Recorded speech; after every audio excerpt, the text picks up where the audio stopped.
Hey everyone, welcome to the Gallowglass Masterclass.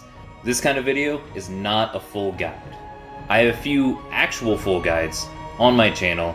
They're still relevant, you should check them out. A lot of the information is still relevant and still usable.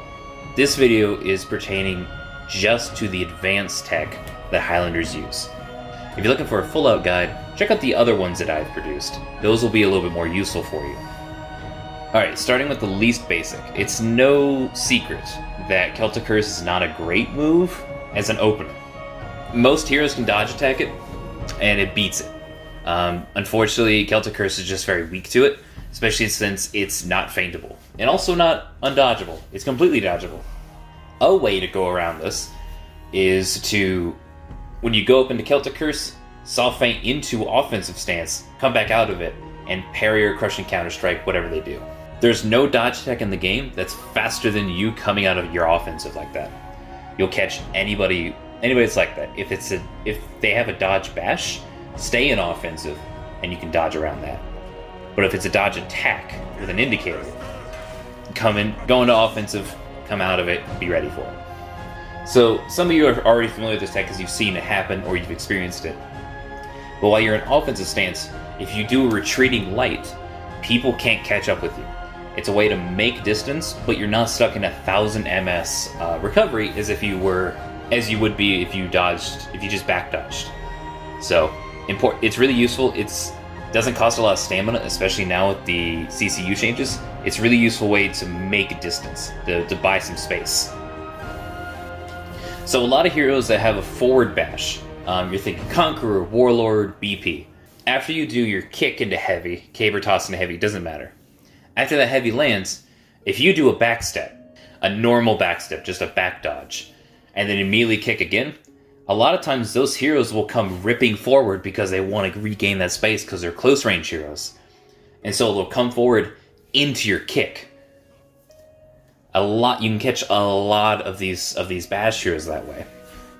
Very, very useful. Definitely recommend trying it. We were talking about offensive lights earlier. What's very important is to know that once you land or use an offensive light, you are in disadvantage. Nothing else that you do can come out fast enough. As soon as you land that first light, the only thing that can beat another person's light is another offensive light. That's good. It's good and bad. One, it's bad because you can't use your offensive heavies because they'll get interrupted. Big sad. The other thing is that it's really good because you can set up people to fall into traps. So you can bop them once and they may throw a light. And that light may be punishable by your dodge kick or coming out of offensive and parrying it, anything like that. Be creative and know your enemies match up very well. So something that happens a lot, and this is mainly due to people not knowing the heroes super well or not being as well versed, they get predictable with their offensive lights. If you do a left light, a lot of people assume you're going to do the other side. And for the most part, they're right. Because a lot of predictable players out there trying to play this hero and not really thinking the guessing game through with these offensive lights. So it's very common for them to do a left and then a right. And that's stupid easy. That's easy to catch. An interesting way Highlander can deal with this is if the person throws a normal heavy, not an option select, but throws a heavy in order to parry your light, or guess, because they are unreactable, people have to guess it. You can do a light and then retreat your next light. Doesn't even matter which side you do it on, because if you do it fast enough, the timing will work out in your favor and you can dodge their attack. Now, of course, fast people can feint this because oh, I didn't parry something. Beans. But it gives you another tool to use. So something else the enemy can do, and this of course varies from hero to hero, is they'll dodge attack. Is after you do an offensive light, they'll just dodge attack. Not everybody, but a lot of people will. You can catch this. Some people do it inconsistently, but you can be ready for it. And you can stop them you can stop them from doing it, because unfortunately, if you do another offensive light, you're getting hit with a dodge attack. Sorry, bro. That's just how it is. Something else that you see done a lot, especially with some of the sweatier people, is you'll throw a light, and you'll notice they do a zone. It's because they're trying to guess which side you're doing, and they're probably guessing the other side. It's irrelevant. They did a zone. You can predict it, and a lot of these heroes, it's reactable. Just be ready for it. Throw the offensive light, and come right out of offensive stance. If you see a zone come through, try to punish it. You can parry it, crush and counterstrike. Doesn't really matter, but it lets you set up some really spicy plays. The other thing that can happen is, especially if you're in a Highlander mirror, or if you're facing anybody with a multi-directional crushing counterstrike, Warlord, Valkyrie, Highlander, any one of these people, if you throw an offensive light, you're most likely going to see another light from them, because they're trying to crush and counterstrike your next light. You can use your offensive lights to bait them to attack you, and you can be ready for it. If you're fast, you can parry it, or you can predict it. But you can also just crush and counterstrike it depending on what they do. Now, something really wonky you can do with Highlander is, and this is very particular to him, and there's not normally a reason for this tech except for just to be weird. You can do an offensive light, change directions, go into an offensive heavy, and soft feint it into an offensive light. That it doesn't normally, it's not super effective anytime, but it will delay your offensive lights out of crush and counterstrike zone. You could just delay your offensive light, but this looks really wonky. It can throw somebody off. It maybe give you the advantage, maybe give you like a moment to throw in a kick or something else. It's just to be fancy. And if you're playing Highlander, you might as well try to be fancy about it, because there's not a lot of reason to play this hero. So something else you can do while playing Highlander is, after you do an offensive light, you can come out of it and go into Celtic Curse. Now, you heard me saying earlier that Celtic Curse is shit as an opener, and it is. It's a terrible opener. But it works pretty well as a counter and prediction tool. And in that sense, it's quite good, because it has a little bit of dodge frames, a little bit of iframe in it. It's got a lot of hyper armor, a lot of quick hyper armor. It does alright damage. And you can activate it pretty quickly. I haven't met a hero that can counter this so far. It is a way just to provide a little bit more deception. It's another option. Instead of all the other options we listed earlier, this is another tool in your kit. I don't recommend using it all the time, because often Celtic Curse is still very reactable to a lot of people, but it's just another tool. Sometimes you might need this tool over the others. This may be the thing that catches your opponent while the others don't.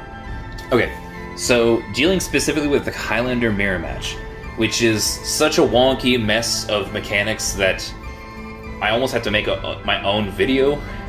I almost have to make a separate video talking about how fucky-wucky the Highlander mirror is and all the things that go into it.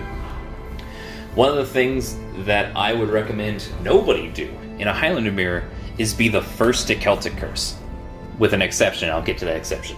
Highlander's Celtic Curse activates fast enough that if another Highlander Celtic Curse is at them, they can activate it, come in, and you won't beat theirs. You'll still take their 24 damage.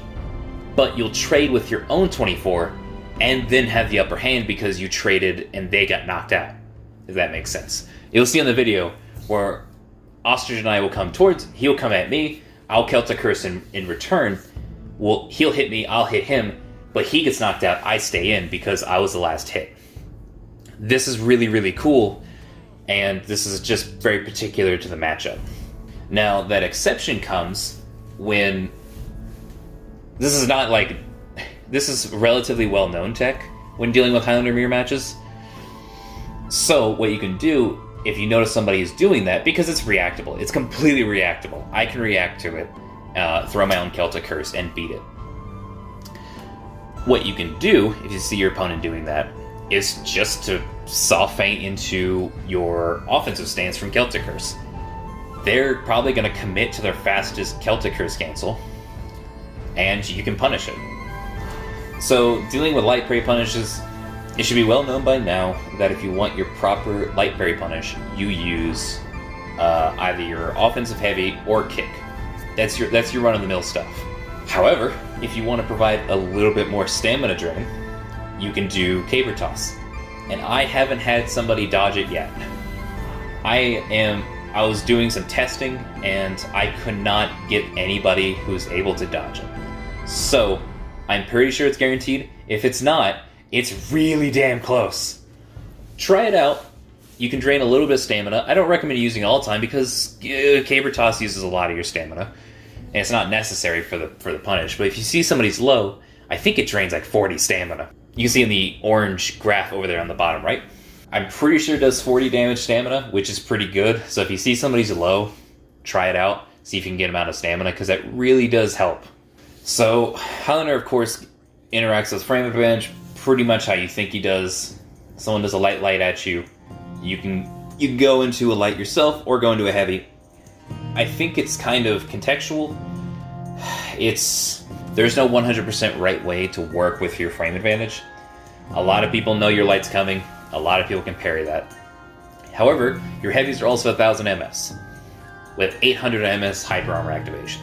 So sometimes you'll get lighted out of your startup heavy because it's just so fucking slow. However, sometimes you can get it off. Sometimes you'll beat the other person. It's very rare you'll beat the other person. But what you're really betting for when using your neutral heavy is to trade. I recommend doing a backstep along with it. So if they're a short range hero, there's a very small chance that their attack will miss and you can return a hit at them. Highlander has like a weird amount of back dodge when he's doing a retreating heavy, kind of like Jean Hu.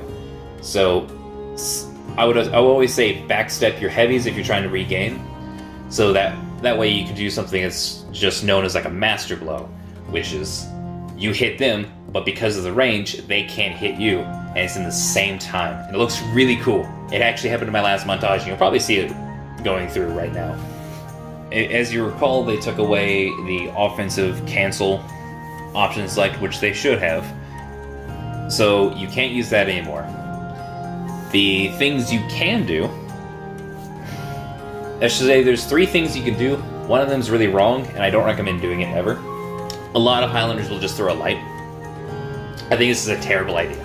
Your light's only 500 MS. It's such a common thing, and I don't understand why so many Highlanders do it. And let's see unblockable, throw a light. It's like you're not. I would say most people I have fought are ready for it, and I just stopped using it. Instead, I use, on paper, less effective option selects, but they still work. The combination of both helps protect me from what's going on. So, the first one is arguably the most hilarious, which is zone option select. He does have a zone option select, but he has the worst zone in the game. So, be aware of that. If you hit somebody with it, it deals pretty good damage for a zone. Does, I think, 18? Remember not to guard break after you hit somebody with your zone, because they're in a lot of hit stun, and you'll bounce off of them and they get a free GB. Don't fuck up. Of course, this is a very easy to bait and very easy to punish move because his zone is like 700, 800 MS, non-faintable, only comes from one direction, has only this animation. Very clear what it is. The other one, which is the one I like to use a lot when fighting like Shigoki and Hitokiri, is to do Celtic Curse. You see somebody charging him a block roll, Celtic Curse. It's not guaranteed. People can still feint and react to it, but it does catch a lot of people off guard. If you get it to land, you can keep your chain going, you can keep stuff going on. More importantly, it keeps them on their toes. So they're not just like, oh, is he just going to not do anything? Is he going to throw a zone? Like, I'm going to throw an unblockable. Where is his zone? Celtic Curse! Anyways, that's been this episode of Gallowglass Masterclass.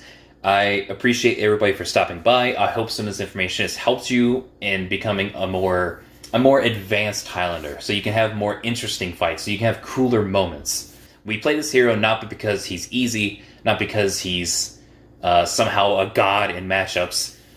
We play him because he's interesting, he has mechanics that nobody else has, he has 2 different stances, he's just so fascinating to play and be good at in practice. And that's why we play Highlander. Many thanks to Jarl Seahawk and Ostrich for helping me get recording and such. I really appreciate it, and it really helped this video come together. And much love. Guard out.